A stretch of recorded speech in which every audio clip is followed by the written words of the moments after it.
Okay, I think my package has arrived. There's FedEx. Yeah.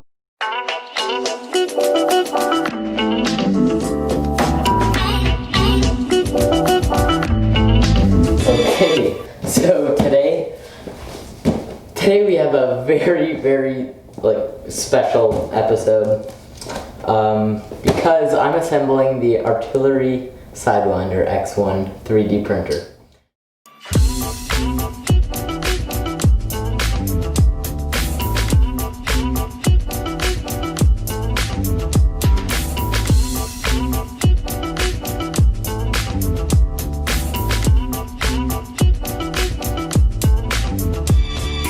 I'm sure you've already heard about it, but the Artillery Sidewinder X1 is an amazing all-around printer.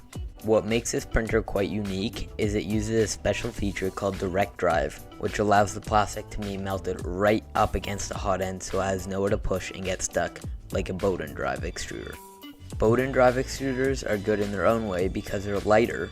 That means you could have faster travel speeds, but direct drive extruders can print flexible filament quite well.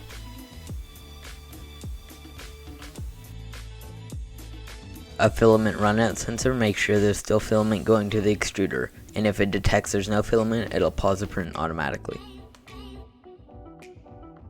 What I really like about this printer is it has special cables called ribbon cables. They're flat and they're not dangly like other printers. This printer has an insanely large build volume of 300 by 300 millimeters in base and 400 millimeters in height. The printer has an all-metal carriage and screws to level the bed. Build volume is a glass base with an ultra base coating on top for nice sticking prints. The printer runs off Marlin software and has a colored touchscreen for easy use. The touchscreen is really responsive and has a lot of features to it, which I really like.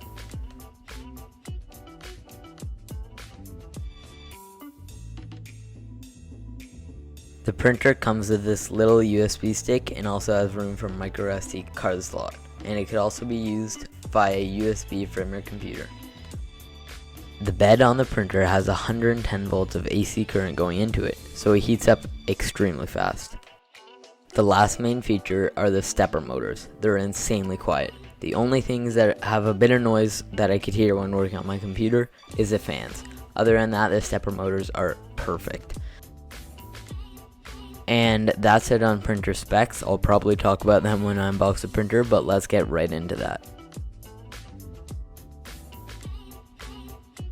This part is the unboxing part. If you want to skip to the assembly, go to time 8:45.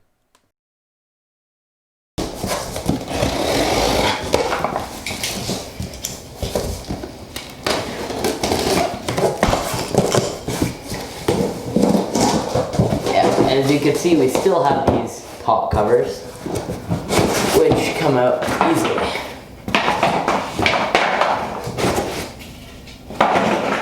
Yeah, and then this is what happens. It just comes off like that. Okay, so when you open the printer, you should get the same sort of layout, like this. And so with that, you could open the top off and just put the foam padding away. I'm going to keep that in case anything happens or if I need foam padding. Then I have the manuals at the top. Read me first. I'm going to keep this just in case. It tells me everything that I have. So it said burning, electric shocks, all that. Now this bed is 110 volt, so that's good for us. Also has a warranty card, warranty policy, and they're all scanned QR codes, so that's good there. And then a installation manual. And then next we have a checklist that said confirm or any remarks. Everything looks good, so that's a good sign. Then we have the how to properly connect the flexible flat cable, and then how to probably same thing. So I'll be reading that just to make sure. And we have the, this is, oh, it just says what parts come with it. So there's the filament holder, the nuts, screws, the little bag, and the bed, and the printer itself. That looks to be all that comes with it, other than this thing that says do not remove before finish assembly. I didn't read that, so I'm not going to remove it. Okay, next, phone. Just throw that to the side. I always keep my phone in case I need to build something out of it, or who knows what. So next we have this little pouch, Sidewinder X1. We have the filament holder. There's a run-out sensor. I've heard some good and some bad things about this run-out sensor, so we'll just keep that in mind. I'll let you know what happens with that. We have the power cable. This is just your normal AC 110 volt power cable. In this little bag, if we open it up, oh, the zippers, oh, never mind. First thing we have is a little wrench. That's good. Of course, I don't want to put that on the build plate, so I'm just going to put that on a piece of foam for now. Next we have our USB cable. This one's not long enough for me because I have my print farm set up with my A8. I don't know if this is an extra RGB LED, but it is an RGB LED. I think this is an extra nozzle. That's good, 0.4 millimeters. Nozzles aren't cheap, but they aren't expensive. There's a little PTFE tube. I don't think this is Capricorn. 2 zip ties. I don't know if there's extra, if those ones are extra. One of the bearings looks to be off, I'd say. But there's 2 extra bearings there. Next we have these cables and this, oh, I don't know if, oh yeah, they are ribbon cables, and I think that's just a protection or something. Maybe that is a ribbon cable. We have a 10 gigabyte artillery USB. We have our assembly kit. This looks, wow, that's more than what I've seen before. But that's it. So I'll put everything back just to keep it nice and organized and make sure I don't lose anything. But that's what comes in the small little pouch. So my plan is to take everything out, build the Sidewinder X1 on the ground, then lift it up and move it on the table, which should be easy enough.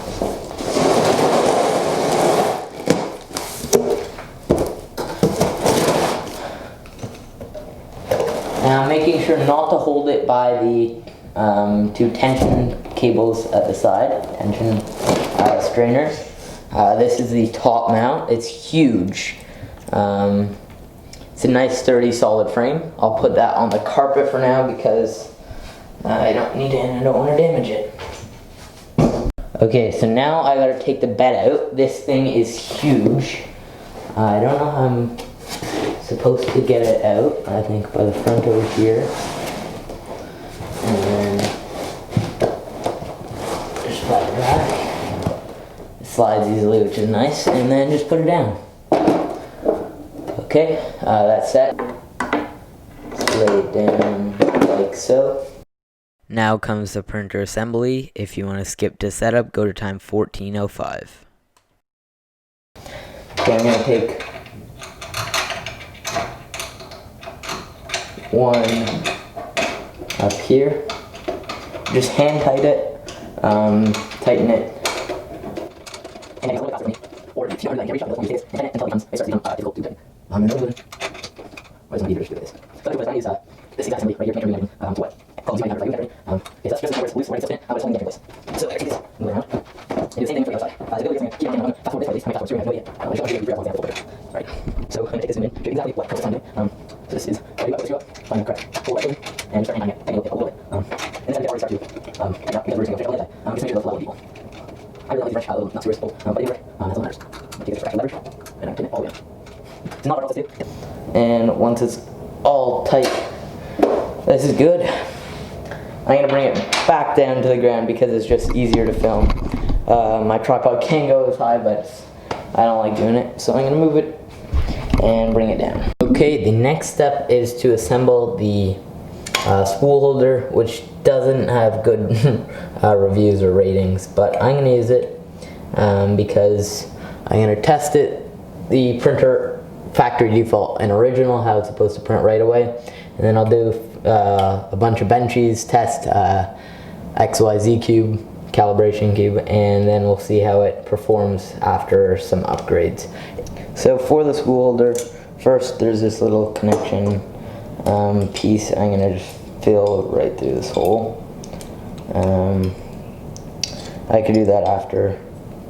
Okay, so after quickly looking it up, I see that the filament spooler is supposed to, these two nuts at the bottom are supposed to move back and forth, which I did not tell me about earlier, so I was trying to get a nut and affix them to the frame, but that definitely didn't work because you have to slide it down.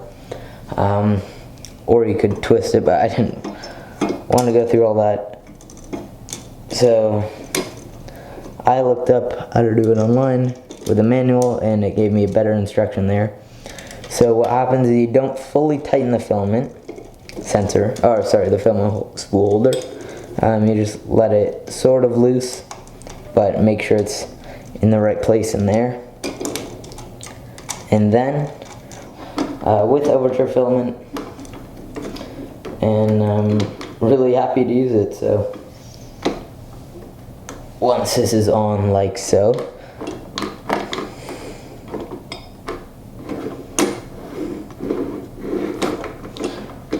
rolls nicely. So by this point I think it's half an hour into the fill build, but that's because I'm talking, so I could do this in 10 or 15 minutes if I wasn't talking. Next part, I'm going to look at the instructions just to make sure it's correct. Once I got that in, is to plug all the cables in the back of the printer.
Now comes the best part. Take the cable, untie it here. I don't need that, so throw it out. A little cable tie. Then I'm going to make sure the printer is off. I'm going to plug in this side over here. Just keep the cable out of the way, and then plug it in there. Now we get to turn on the printer. Let's do a first print not connected to my Kira. Oh, it just beeped up. That's a good thing. Show you what's happening. A few lights going off on the side of the printer, but it seems okay. Let's try and go change the LED light again. There, now we can turn it off and on, but it's not letting me change it. Well, first, there we go. That's perfect. Second. Jeez. Third. That's right.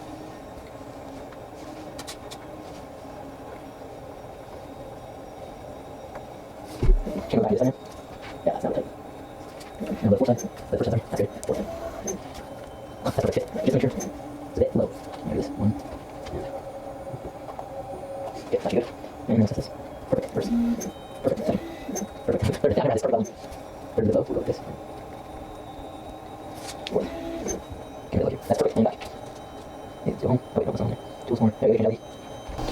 So overall, I love the display. It's amazing. You could just change the color of the RGB light. No, I don't want to turn it off. Just keep it blue. Very nice overall. Then I can go to print, USB, cube G-code. Confirm. Perfect. That works extremely well. I'm going to turn a light on. There we go. And while it's heating up, I guess I'll show you the printer. So you could say this printer is a monster. It reaches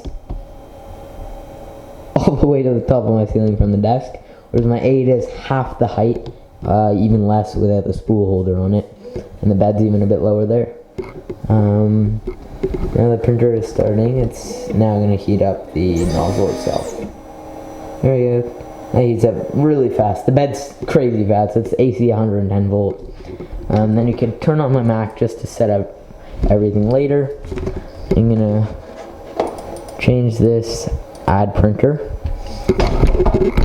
So I'll record this on another video segment and do this after. So this video segment is gonna end with the printer just doing the test print, and then next one I'll set up Cura with the printer on USB, or just slicer settings. And tell me in the comments below, please tell me what videos you would like to see with this printer, with my 8, Cura, anything, Octoprint. I've done all of those, but I haven't made videos on any 3D printers until this one. But I've been doing 3D printing for 2 years now, since 2018, August 2018 I got my A8, and this is my first new printer because I got that used. It was built in 2012 or something. It has crazy hours. I think it has 140 days of printing, but then again, I've probably spent as much repairs as on this one. There it goes, it's starting. Oh, that's not really that great. And there. There's extra stuff. That sticks too well to this bed.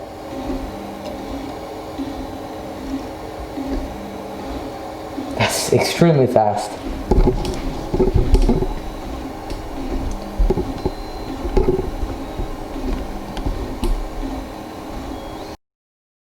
At this point, the print was definitely a fail, so I decided to stop it, as you can see here, and the bed was already letting go of the PLA, which was caught in the fan of the extruder. So now we're on to our second part of the print, or second attempt at printing this cube, and let's see how it does.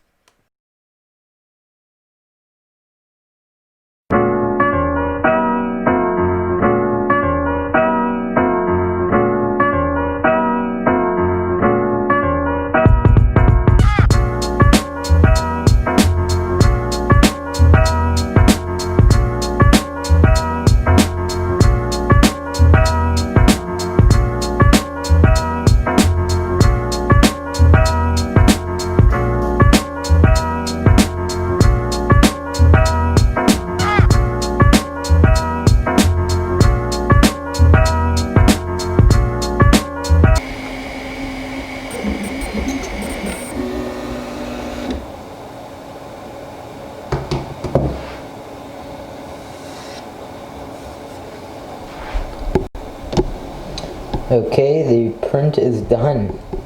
I'm gonna let it cool down. There's the artillery logo. So let's take a closer look at this on the build plate.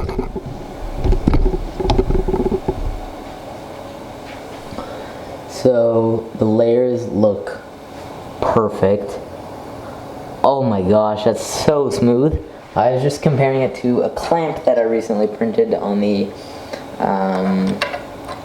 on my Anna A8, and the layers are so perfectly smooth. It is unbelievable. The top layer, you can't even tell it's 3D printed. It looks like a manufactured part. The bed leveling on my Anna A8 is, I think, It looked to be a bit better, to be honest, so I'll have to take a second step there.